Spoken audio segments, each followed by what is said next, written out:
আসসালামু আলাইকুম ওয়া রাহমাতুল্লাহি ওয়া বারাকাতুহু। আজকে আমরা আরবি হরফের বিভিন্ন রূপের ক্লাস নিয়ে হাজির হলাম। আরবি হরফের বিভিন্ন রূপ বলতে আমরা তো আরবি হরফগুলো শিখেছি বা একরকম, তা একরকম, সা একরকম। কিন্তু বা আরো কয়েক রকম হয়, তা আরো কয়েক রকম হয়, সা আরো কয়েক রকম হয়। এভাবে প্রত্যেকটা হরফের ২টা ৩টা করে রূপ হয়। ধরেন কোনো বাক্য লিখতে গেলে প্রথমে বাটা কিভাবে আসবে, মাঝে বাটা কিভাবে আসবে, শেষে বাটা কিভাবে আসবে, সেই জিনিসগুলো নিয়ে আজকে আমাদের ক্লাস। তাহলে একরকম যে হরফগুলো সেগুলো আমরা আগে নিয়ে আসবো, এরপরে আলাদা আলাদা হরফগুলো নিয়ে আসবো ইনশাল্লাহ। আর আমরা আরবি হরফের বিভিন্ন রূপগুলো 4 ক্লাসের মধ্যে শেষ করে ফেলবো। তোমরা আজকে খেয়াল করি প্রথম ক্লাস। প্রথম হচ্ছে বা। আমরা জানি বায়ের নিচে একটা নোক্তা, এরপরে হচ্ছে তা, তার উপরে 2টা নোক্তা, এরপরে হচ্ছে সা, সায়ের উপরে 3টা নোক্তা, এরপর হচ্ছে নুন, নুনের উপরে একটা নোক্তা, পরে ইয়া। এখানে যদিও দেখতে 3টা একরকম, পরে 2টা আলাদা, তবে যে বিভিন্ন রূপগুলো আছে এই রূপগুলোর মধ্যে আপনার এগুলো একরকম। যেমন হচ্ছে বা যদি বাক্যের শুরুতে আসে তবে হচ্ছে বা এরকম, বা এর নিচে নোক্তা কিন্তু একটা ছিল।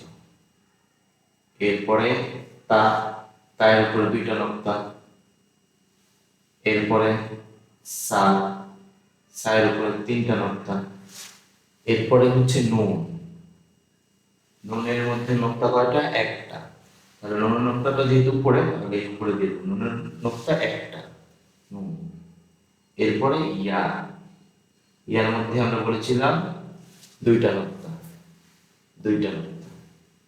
এটা হচ্ছে শুরু, বাক্যের শুরু।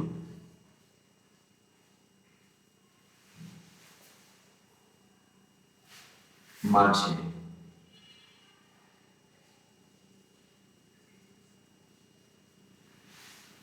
এখন আমরা আরেকটা রূপ লিখবো, সেটা হচ্ছে বাক্যের মাঝখানে যেরকম থাকবে বা, নিচে একটা নোক্তা, তা উপরে 2 নোক্তা,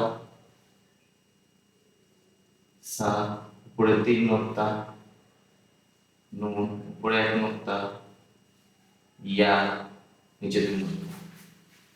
এটা হচ্ছে মাঝে, আর শেষে এরকম হবে।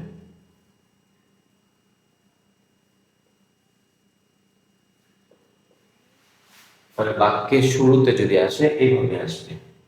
আমরা আগে দেখেছিলাম এবং সবাই জানিও, বায়ের নোক্তা একটা নিচে, এরপরে তায়ের নোক্তা 2টা উপরে, সায়ের নোক্তা 3টা উপরে, নুনের নোক্তা একটা দেখেছি উপরে, ইয়ার নোক্তা নিচে 2টা।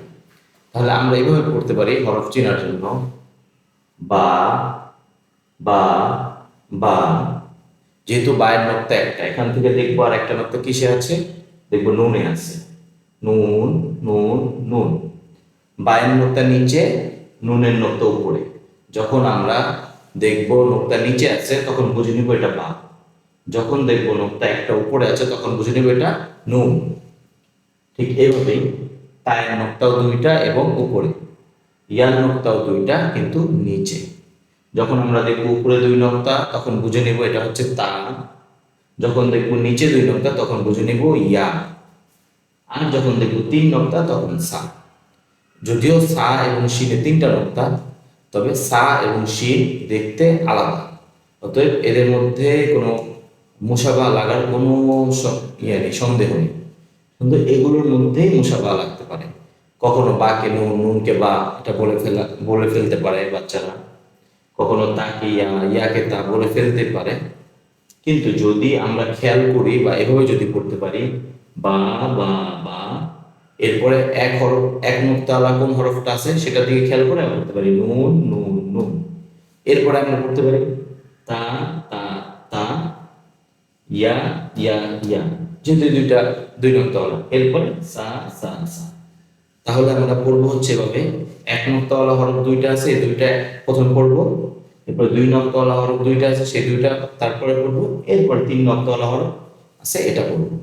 তবে এই 5টা হরফ দেখতে অনেকটা একই রকম, শুধু পার্থক্য হচ্ছে নোক্তায়। আশা করছি আপনারা বুঝতে পেরেছেন। এখন এই হরফগুলো একসাথে মিলিয়ে আমরা দেখাচ্ছি শুরুতে কিভাবে আসলো, শেষে কিভাবে আসলো এবং মাঝে কিভাবে আসলো।